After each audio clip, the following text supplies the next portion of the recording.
welcome to the Pertemps Engineering podcast. My name is Kelsie and I am a senior recruitment consultant that specialises in industrial engineering temporary recruitment. So I help connect engineers into brilliant opportunities, specifically in temporary to permanent. This series is all about celebrating women in engineering, hearing all their stories about how they got into the industry. Today, I'm really excited to be chatting with Julie, Engineering Water Quadrant Leader at Thames Water. She has an incredible background, and I'm really looking forward to finding out more about her journey and what led her to this. So, Julie, welcome. Thank you. Thank you for having me, Kelsie. That's fine, no problem. So, what this series all is just finding out more about female engineers, what got them into engineering, think like the journey when they were younger. So, just tell us a little bit about yourself, about what you do at the moment. What does your job include? So at the moment, I am effectively the head of environmental engineering for Thames Water. But at the moment, I'm currently working as the water engineering lead for everything that is non-infra, covering like London and Thames Valley and the entire Thames Water patch. So it's basically managing the two programs of delivery of engineering, which is quite big, over M8, and covers all the water investment, which is probably reached about 2 billion in delivery, I would say, 2 billion of pounds. Wow. Yeah, it's quite big, quite intense, lots of pressure, but very, very interesting. Yeah. Yeah, that's what I'm doing at the moment. What led you to get into this industry with water, such an interesting niche So industry? so I'm a mechanical engineer by training, and after my engineering degree in France, I did a urban and environmental management master degree in apprenticeship with Veolia. Okay. I had a choice to make because before that I was an intern with Eurocopter, which is now Airbus Helicopter, and they offered me a job actually, which was very local where I lived in Marseille. But I found it much more motivating to work for things such as water and the environment because I couldn't find anything more essential than that. It just feels precious, so essential. I can't find any greater challenge to tackle as an engineer than just working for environment and drinking water. I mean, if you don't have water Yeah. in 3 days, everyone is dead. And if you don't have an environment in a few decades, everyone is dead too. It just feels that there is nothing more essential. And I find it really motivating. Very interesting, and what a lovely way to see it as well. Growing up, you really wanted, especially when I was a little girl, but wanted to do something that does make a difference. Girls look at going to sort of like nursing and industries like this, something that's going to help people. But to actually become an engineer in the water industry, personally, that would never be something that I looked at when I was younger. So, Really is to be a clown when I was a teenager. Like I was in I honestly, that was what I wanted to do. I loved, but I think I found some of I wanted to do as a clown in where I am because there was different things. I liked to travel. I like working as a team. I like deliver things that were essential to people, even if it was just laughing, which is just as essential as water. It's just like delivering something as a team, like into kind of a pressurized environment. And that was attracted me too as well. And I got very lucky in my career. I had a phase when I was traveling a lot, which is what I wanted. I'm not anymore for family reasons, but I did, and that's what you can do as an engineer as well. Like it's so diverse. You are building stuff, you're being creative, you could change job very regularly. I've done so many different jobs and all of them brought me something. Some of them were harder than others for different reasons, but it's just yes. I've never been like I've learned all the way, and that is I think is very specific to engineering. It's like there is always opportunity to learn. Like it doesn't get away. I can't imagine finishing my career and not having learned something on the last day. Uh, Yeah. but similarly, I can't imagine finishing my career. I don't think I want to retire. And how many years have you been in engineering now? Gosh, it's going to be, I graduated in 2006. So it's going to be 19 years. And would you say 19 years into the industry, are you still learning every day? Yeah, yeah, absolutely. No, not every day, but well, no, yes, absolutely. Not in the same areas. Like towards the end, it was more learning about people, and relationships and, managing different things. But no, yeah, definitely, absolutely. Amazing. And so I know you mentioned briefly on what you wanted to be sort of as a teenager. We'll go back to when you were a little girl. I mean, was there anything sort of you look back at when you were a child and think, I can actually see what led me to this career? I enjoy doing a certain thing. Yeah, I kind of like I always liked things like, math and things like that, like just the things that are very logical. Like, for example, I really liked like games or, those like mind games when you need to figure things out and things like that. I really enjoyed that. I was never really, I don't think, detailed or, I didn't like I was never precise or detailed. I would have never had the fluff or, things being pretty or things like that. But I hesitated a long time. There's a lot of stuff I wanted to do. I really like the creativity side of a lot of things, but it happened to me a little bit randomly. I was actually registered to be a dentist in Dentist University in France. And to be an engineer in France, you need to submit your file basically from your school and you need to be selected. And then you train for 2 years and then you pass contest when you're selected or not to move further to become an engineer. And you could only do that after high school. And my family was pushing that coach, just put a file and something. And in the end, I got selected and I went into it basically. And I was just like, I always go back to dentist if I want to, which I didn't. I think I got a little bit carried by, okay, why not? Why not? Until like I found it what I wanted. Yeah. And But it could have been I think, anything. If you ask me, yeah, did you want to be an engineer when you went to science since you were 5 years? So it's probably no. I was into everything, and I really, really liked French and philosophy as well. So I liked reading. So it could have been anything. that's it exactly. And I think you sort of touched on it in a sense where when you were younger in school, you loved sort of maths and numbers and sort of solving equations, and you saw yourself as very creative. Quite similar to me in school, I used to enjoy sort of the arts and I used to like media, things like that.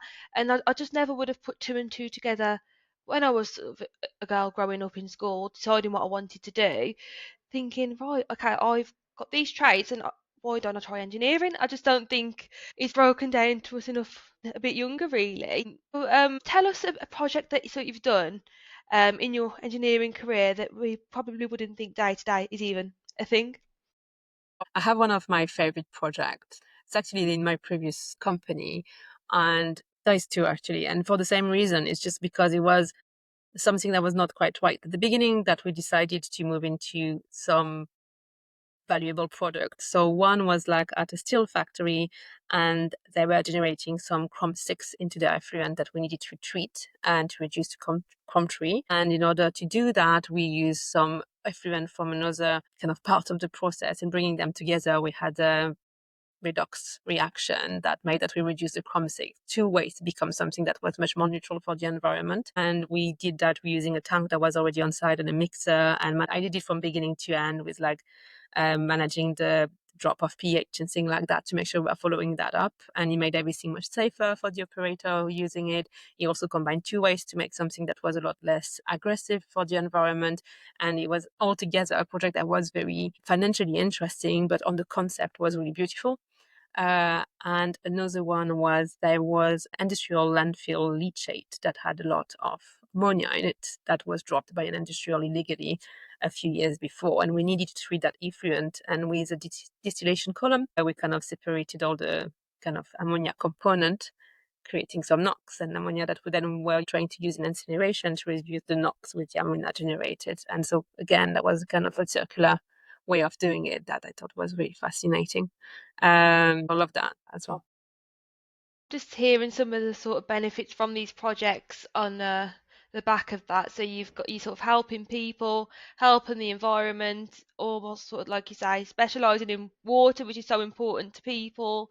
So there's just so many It's just a positive sprinkler, outcomes. but yeah, when everything clicks together and it's Yeah, actually beneficial, it's yeah. interesting because you're using byproduct to make something valuable and by combining different things. And it's just like this kind of project that are so fascinating. In both cases, it was not huge projects, so I saw them from beginning to the end, and that was really nice to be able also to help your customer, your client, to deliver something quite exciting. It's always really very very rewarding. Brilliant.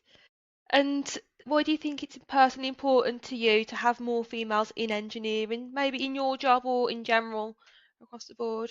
I think we're lacking engineers at the moment everywhere, and we have big challenges to address in the 12th century. So we need as many people as possible, and we also need as many brains and different ways of thinking as possible. I don't think it's only female. I think it's just we need to expand our pool of where we get our talents from. So we need to become more diverse. I found that engineering is a very non-diverse environment professionally, which has it's been like that historically, and there is reason that it's not an active will not to divert it, but I just feel we need more and more people to tackle everything we have to do. And I think we need to mix each other. We need to challenge each other. We need to boost that creativity. And the more different kind of origin we have, the better we're going to have to raise them. I don't just want to have more different people going into engineering. I just want more people who want to go into engineering. I don't get why people don't do it. It's just the most fascinating job in the world. Like, there's plenty of a really interesting job that I don't get why people don't get into engineering. It's just so, it gives you so much. It's just breaking down that barrier and just really sort of delving into what engineering actually means. Growing up, I always used to ask the question, what is an engineer? What do they do? And I think the older you get and the more you learn, it's sort of like basically a word sort of say you're a designer, you create, you know, things like this. And I think it's just sort of teaching that to the younger generation to say, well, could be a career a path for you. It's not really something that is taught about until I'd say late teen years, I want to say, to consider it as an option for a career. I think it depends who you have around you and how strong, like, why would you want to be a hairdresser or a fireman or a pilot at 5 and not an engineer? I don't know. Yeah. Would you consider your influences to go into engineering? Would you consider that to be, I don't know, it could be someone famous, family member, friend, Oh, a teacher yeah, my dad was an engineer. My uncle was an engineer. I had engineers around me, in fairness. of engineers? Yeah. Oh, okay. So, And what type of engineering did they do? my dad was in electrics and my uncle in microelectronics, which is not at all what I've done. But we still have, like, today, my brother is an engineer, my cousin is an engineer. So we have quite a few. My husband is an engineer. Wow. Very creative family then. They're very deep. It's so important to have that influence around you growing up as well. So we do know that, like, it's easier to go into academic and university if your family has been through, which is really unfair. And I think we probably need to expand that a bit more. Like, it's difficult. I don't know how, but like, expand our horizon about how do you, because something that I've been very privileged of is, like, I could afford not to work to be an engineer. So in France, university is free and you also get grants. And also, like, I was lucky enough that my mom could support me, but you can't have a part job as an engineer because you work extremely long hours. And for the first 2 years, for example, it was about 90 hours a week. Like, you don't stop. You work on every day, including Saturday morning. Every Saturday morning you have exams, and then you have one big project every week that takes you about 10 hours. We work around 80, 90 hours a week. You don't have any hobbies, and so you can't have a part-time job. And so that eliminates a huge part of the population when you do that. So you need to have the privilege to be able to have some sort of support to get into it. And so to have people telling you, oh, maybe you should do that. Maybe you should apply to that school. Maybe you should look at it this way. I think it starts earlier than that. It starts very, very early. Also, you don't have, like, some sort of children cartoon or books, like, saying, like, oh, this is a fun job, I'm an engineer. If you look at Paw Patrol, they're everything but engineers. Imagine having a bit more valorization of science and engineering from a very young age as well, just to actually tell kids that those jobs exist. Exactly. Growing up, I never read anything along those never read anything along those lines. I just can't remember it ever being taught to me in school either. I mean, I did all three sciences, I did maths and secondary school level, Yeah, I'm talking. I just can't ever remember sort of on career days, things like that, it ever being sort of taught to me. And I think growing up, I've realised how broad the role actually can be and how interesting it actually is. But the more I've learned about it, sort of touching more onto university, what degree did you get? I was a mechanical engineer, Mechanical and engineer. then I did an apprentice master of engineering, and after that I did another master in urban management and environment. Going through university, well, school, university, even early career, was there any challenges that you faced growing up, being a female, training to be an engineer? Well, every female has challenges growing up, isn't it? Independent of your job, you'll have challenges.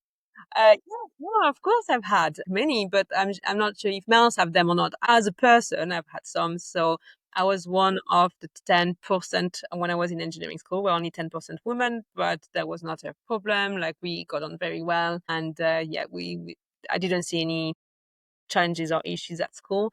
It was more probably going into work. So I started most of my career I've done on site. So I've had chats like I started as a commissioning engineers and I've had like been whistled on site and had some comments that were not very nice. But I think I always had allies as well. Some men saying, so when I was whistled on site, the site manager came to the contractor saying, next time you do that, you're out. I had to fight to have a toilet because there was only men's toilet. I was the only woman on site, and that was pretty gruesome. And ask for bins on site as well, and explain why I needed bins in the toilets. And that every site I was going to was like, why the bins in the toilets? And they couldn't understand why I needed bins. Also had one manager who didn't want women in his team. Didn't want a woman in his team and made it a point of having me go. It was quite difficult. And yeah, also some comments, but I don't know. I think with age, I learned how to address them. I also been asked at certain interviews if I wanted children, which I know you're not allowed to ask, so I didn't answer. Let me think a minute, because I'm trying to think, has it impacted my career positively or negatively? I don't know, actually. So there's a recruitment bias. I've had issues related to gender for sure, but I think along your career you have issues nonetheless. You could have issues because of your age, you could have issues because of your skin color, because of your religion, because of your gender, because of the way you look, because of like any kind of diversity or disability. It's how you take them and how you surround yourself with. I think something I've learned though is that there is no point in fighting it yourself. It's just, it needs to evolve, it needs to be educated, it could be raised and escalated, but you're not going to change people yourself. So you could stop the behaviors and you have like tools to do that, but you're not going to change how people think. And you are going to work with people that you don't agree with all your life. I think the point is how you react to it. Do you pay too much attention to it? Do you try to address it? Do you try to correct it? Do you take it personally?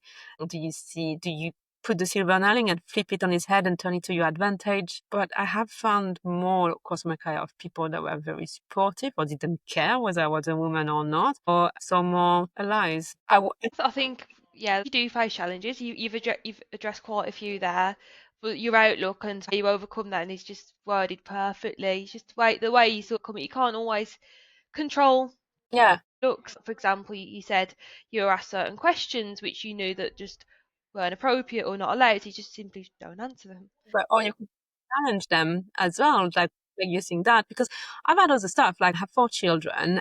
It's like one at some point I had to tell someone I'm gonna have to report you to HR if you keep going. Like I said, I could report you to HR for that, and that stopped immediately because there is some stuff you could report that are structured to support you when things are going too far. So, like, there's just so many challenges, isn't there, outside of gender as well? There's so many challenges that you can face in any industry, and I'd say probably more so the more intense skill set that you have. I really felt that I wanted to work in an area which is like the most essential thing I could think of, which is water and environment, something that very immediate about like you could have direct impact. So I really wanted to focus on everything that I felt were the main challenges of what we were having now. And I felt that it could be easy and motivated in the long term to have that purpose. And it has worked. That brings us to the end of today's episode. A huge thank you for Julie for being a part of our Pertemps Engineering project, helping inspire the next generation of talent. Thank you for joining us. Thanks, Kelsie.